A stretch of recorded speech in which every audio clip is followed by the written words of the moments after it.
Okay, back to be Kriya တိပိတနောက်ပိုင်းမှာနောက်ထပ်တစ်ခု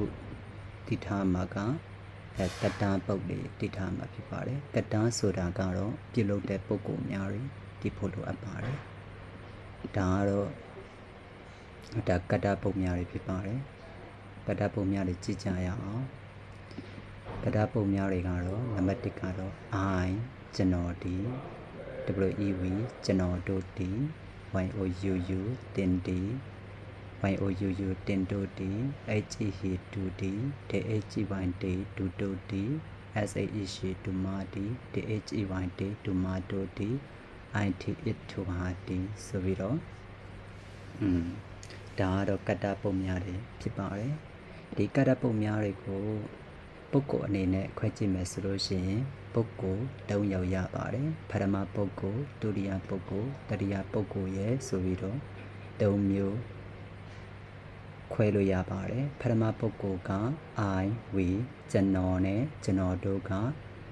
ဒါပထမပုဂ္ဂိုလ်တွေဖြစ်ပါတယ်ဒုတိယပုဂ္ဂိုလ်ကတော့တင်တို့မင်းကျွန်တော်တို့ရဲ့တငယ်ချင်းများတွေကဒုတိယပုဂ္ဂိုလ်ဖြစ်ပါတယ်တတိယပုဂ္ဂိုလ်ကကြတော့ကျွန်တော်တို့နဲ့မတိတဲ့ဒူတို့ဒူမတို့ဒူဟာဒါကတော့တတိယပုဂ္ဂိုလ်များတွေဖြစ်ပါတယ်subject ပုဂ္ဂိုလ်များတွေကိုတိပြတဲ့နောက်ပိုင်းမှာ subject နဲ့ပိဿုပန်ကရိယာကိုတွဲကြည့်ရအောင်ပိဿုပန်ကရိယာမတွဲမီမှာပိဿုပန်ရဲ့ဆောင်ပုဒ်ကိုကြည့်ကြရအောင်ပိဿုပန်ရဲ့ဆောင်ပုဒ်က I am you are အများ are ဂျမ is go down I am you are အများ are ဂျမ is go down ဒါကတော့ဆောင်ပုဒ်ပဲဖြစ်ပါတယ်တွဲဆိုလို့ချင်းအတိတ်ပဲကတော့ I ကတော့ am နဲ့တွဲရမှာဖြစ်ပြီးတော့ you လို့တွေ့လာတယ်ဆိုလို့ရှိရင် R နဲ့တွဲရမှာဖြစ်ပါတယ်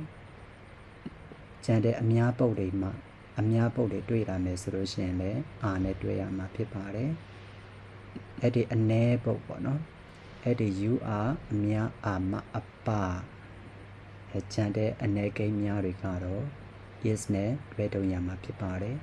ပြန်ပြောမယ် I ကတော့ am နဲ့တွဲရမှာဖြစ်ပြီးတော့ you နဲ့အများကိန်းကဏ္ဍတွေကကြတော့ R နဲ့တွဲရမှာဖြစ်ပါတယ်ကျန်တဲ့အ ਨੇ ကိန်းတွေကတော့ is နဲ့တွဲရမှာဖြစ်ပါတယ်ကဲဟုတ်ပါပြီတွဲကြည့်ရအောင်ကဲ I ခဏတုန်းကပြောတာ I ဒီ am နဲ့တွဲရမှာဖြစ်ပါတယ် I am ရပြီနော်ပြီးတဲ့အခါကျတော့ we ကကြတော့အများဖြစ်တဲ့အတွက်ကြောင့် R ဖြစ်ပါတယ် you ကလည်းပဲအများဖြစ်တဲ့အတွက်ကြောင့် R လို့တွဲရမှာဖြစ်ပါတယ်ဒီမှာ you ကအနည်းအများဆိုပြီးဒီအနည်းကိုအများကို R ပဲတွဲရမှာဖြစ်ပါတယ် I am we are you are he ကတော့အနည်းဖြစ်တဲ့အတွက်ကြောင့် is နဲ့တွဲရမှာဖြစ်ပါတယ်ဒီကကြတော့ဒူတို့ဒီဆိုတာအများဖြစ်တဲ့အတွက်ကြောင့် R နဲ့တွဲရမှာဖြစ်ပါတယ် she ဒူမဒီအနည်းဖြစ်တဲ့အတွက်ကြောင့် is နဲ့တွဲရမှာဖြစ်ပါတယ်ဒီဒူတို့ဒီအများဖြစ်တဲ့အတွက်ကြောင့် R နဲ့တွဲရမှာဖြစ်ပါတယ် it ထိုဟာဒီအနည်းကင်းဖြစ်တဲ့အတွက်ကြောင့် is နဲ့ပဲတွဲရမှာဖြစ်ပါတယ်ကဲ result လေးကြည့်ရအောင်နောက်တစ်ခါပြန်ပြီးတော့တွဲကြည့်အောင် I ကတော့ကျွန်တော်ဒီ am ရှိတယ်ဖြစ်တယ်ကျွန်တော်ဒီရှိတယ်ဖြစ်တယ် we ကျွန်တော်တို့ဒီ are ရှိကြတယ်ဖြစ်ကြတယ်ကျွန်တော်တို့ဒီရှိကြတယ်ဖြစ်ကြတယ် you are တင်ဒီရှိသည်ဖြစ်သည်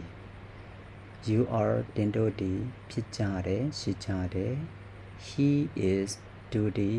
ဖြစ်သည်ရှိသည် they are ဒူတို့ဒီဖြစ်ကြတယ်ရှိကြတယ် she is ဒူမဒီဖြစ်သည်ရှိသည် they are ဒူမတို့ဒီဖြစ်ကြသည်ရှိကြသည် it is ထိုဟာဒီဖြစ်သည်ရှိသည် နောက်တစ်ခါကျတော့ဒီအတိတ်ပဲမပါပဲနဲ့မြန်မာအတိတ်ပဲမပါပဲနဲ့ဆိုကြည့်ရအောင် I'm we are you are he is they are she is they are it is နောက်တစ်ခါဆိုကြည့်အောင် I am we are you are he is they are she is they are it is okay ဒါကတော့ပစ္စုပန်ကတ္တနဲ့ကရိယာတွဲဆက်တဲ့ပုံစံပဲဖြစ်ပါတယ်